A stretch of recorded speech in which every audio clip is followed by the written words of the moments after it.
आज ही क्यों नहीं। एक बार की बात है, एक शिष्य अपने गुरु का बहुत आदर सम्मान किया करता था। गुरु भी अपने इस शिष्य से बहुत स्नेह करते थे, लेकिन वह शिष्य अपने अध्ययन के प्रति आलसी और स्वभाव से दीर्घसूत्री था। सदा स्वाध्याय से दूर भागने की कोशिश करता तथा आज के काम को कल के लिए छोड़ दिया करता था। अब गुरुजी कुछ चिंतित रहने लगे कि कहीं उनका ये शिष्य अपने जीवन संग्राम में पराजित न हो जाए। आलस्य में व्यक्ति को अकर्मण्य बनाने की पूरी सामर्थ्य होती है।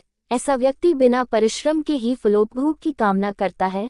वह शीघ्र निर्णय नहीं ले सकता और यदि ले भी लेता है तो उसे कार्यान्वित नहीं कर पाता। यहाँ तक कि वह अपने पर्यावरण के प्रति भी सजग नहीं रहता है और न भाग्य द्वारा प्रदत्त सुअवसरों का लाभ उठाने की कला में ही प्रवीण हो पाता है। उन्होंने मन ही मन अपने शिष्य के कल्याण के लिए एक योजना बनाई। एक दिन एक काले पत्थर का एक टुकड़ा उसके हाथ में देते हुए गुरुजी ने कहा, मैं तुम्हें ये जादुई पत्थर का टुकड़ा 2 दिन के लिए देकर कहीं दूसरे गांव जा रहा हूँ। जिस भी लोहे की वस्तु को तुम इससे स्पर्श करोगे वह स्वर्ण में परिवर्तित हो जाएगी, पर याद रहे कि दूसरे दिन सूर्यास्त के पश्चात मैं इसे तुमसे वापस ले लूंगा।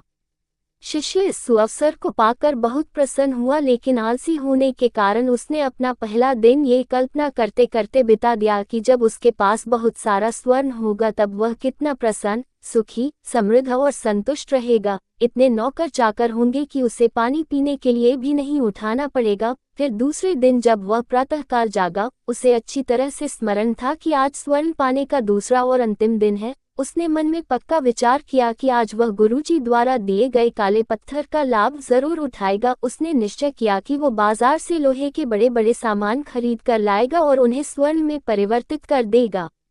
दिन बीतता गया, पर वह इसी सोच में बैठा रहा कि अभी तो बहुत समय है, कभी भी बाजार जाकर सामान लेता आएगा।